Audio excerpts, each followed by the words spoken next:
Bonjour et bienvenue dans Podcast ou Sexiste, le podcast qui traite des questions de genre au niveau linguistique et sociétal. Moi, c'est Audrey Royer et aujourd'hui vous allez entendre le premier micro-trottoir sur le thème de la santé mentale. Cet épisode est soutenu par l'IREPS de Corse qui organise chaque année des semaines d'information sur la santé mentale. Pour cette édition 2021, l'IREPS met l'accent sur le respect des droits. Nous avons pour cette thématique voulu cibler les très jeunes, recueillir leurs avis et leurs ressentis. Pour cela, nous sommes allés dans les rues et nous leur avons posé des questions. La question de ce premier micro-trottoir est « Qu'est-ce que la santé mentale ?» Et différents intervenants et intervenantes vont ensuite réagir à leurs propos.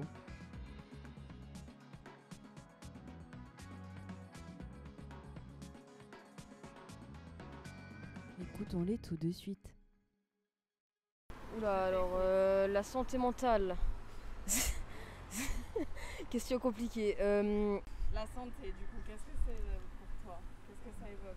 La santé, c'est bien déjà bien se sentir dans sa peau, être bien dans sa peau, être en forme, faire du sport, ben, bien se bien se tenir, etc. La santé mentale, c'est être équilibré mentalement, mais ça va être pas tellement. J'ai pas tellement de. Je sais. J'ai rien qui m'évoque. Je dois avouer que comme ça, je n'ai pas vraiment de réponse. C'est peut-être le désespoir qui survient quand on n'arrive pas à communiquer avec les gens. Très certainement un problème de communication. Mais je ne pense pas avoir vraiment de problème, donc je pense que c'est le genre de mal-être qui n'est pas facile à expliquer. À partir du moment où ils donnent une définition claire, ça montre qu'ils ont conscience, en tout cas, de l'importance de la santé mentale sur leur impact et que du coup, quand on a conscience de ça, on peut être en mesure, en fait, d'en parler et quand on n'est pas bien, d'aller… c'est plus un sujet, c'est moins un sujet tabou, en tout cas. Et donc, si on a besoin d'aide, si on n'est pas bien, on peut être en mesure voilà, d'aller chercher de l'aide. C'est comment on va dans la tête, c'est comment on va, si on a un problème, on est autiste ou... J'ai été frappé finalement par la connaissance que les jeunes peuvent avoir de la santé mentale et des définitions qui sont proposées par les jeunes qui sont finalement assez proches des définitions qu'on peut trouver aussi bien auprès de l'OMS ou auprès des ministères de la Santé. Donc c'est intéressant de voir que les jeunes sont sensibilisés à ces questions-là, quoi. Alors la santé mentale, c'est ce qui concerne tout ce qui est psychique. C'est notre santé, pas au niveau physique, mais au niveau du cerveau, tout ce qui peut nous affecter. Et puis voilà, tout ce qui peut affecter notre mental, ça peut être tout ce qui est les maladies mentales par exemple, la dépression, l'anorexie et tout ça. Et les jeunes sont énormément touchés par ça. Et on devrait être plus suivis par rapport à ça. La santé mentale, pour moi, c'est être bien dans sa peau avant tout et être bien dans sa peau avant tout et se sentir bien dans sa tête aussi. Alors pour moi, la santé mentale, c'est ce qu'on pense, c'est ce qu'on pense, c'est se sentir bien aussi. Les gens qui disent qu'ils sont fous, c'est pas très vrai parce que chacun a sa façon de penser et on n'est pas… La santé mentale, c'est par rapport à ce qu'on pense nous.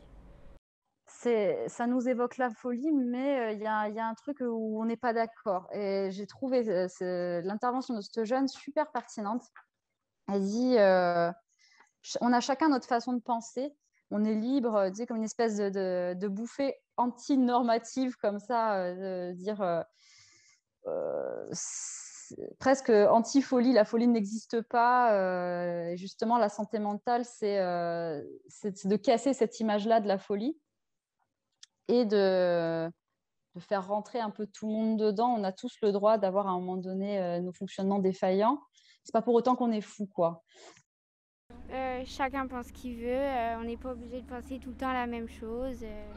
Voilà. Et on est libre de penser ce qu'on veut, où on veut et à l'heure qu'on veut.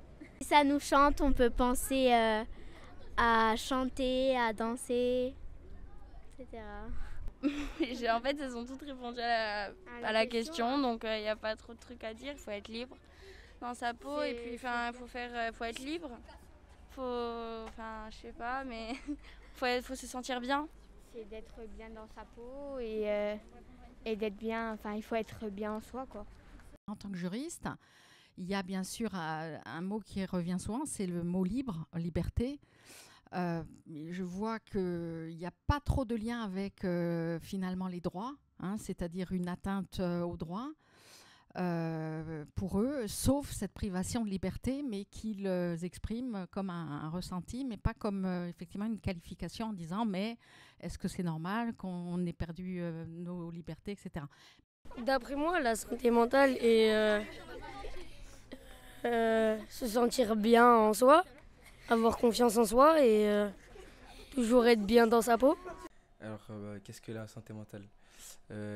Donc pour moi, la santé mentale, c'est tout ce qui touche le psychique, l'émotionnel.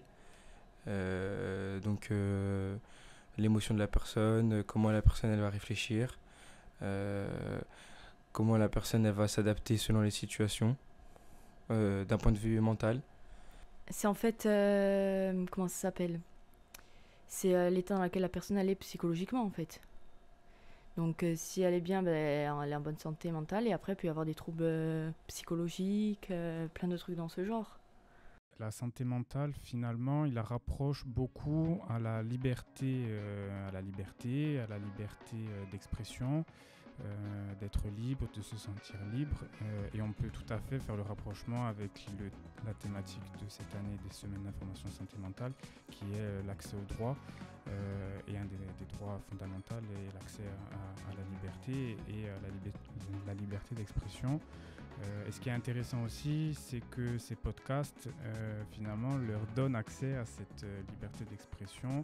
Et on a vu qu'a priori, ils ont eu une certaine aussi facilité à prendre la parole pour exprimer ce qu'ils ressentaient par rapport à cette thématique, quoi.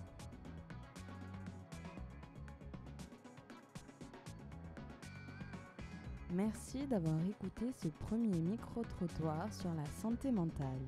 Nous nous retrouvons mardi 12 et mercredi 13 octobre pour la suite de ces micro-trottoirs avec les jeunes. Et enfin, vendredi 15 octobre pour l'épisode final avec les intervenants et intervenantes. Je vous dis à très vite.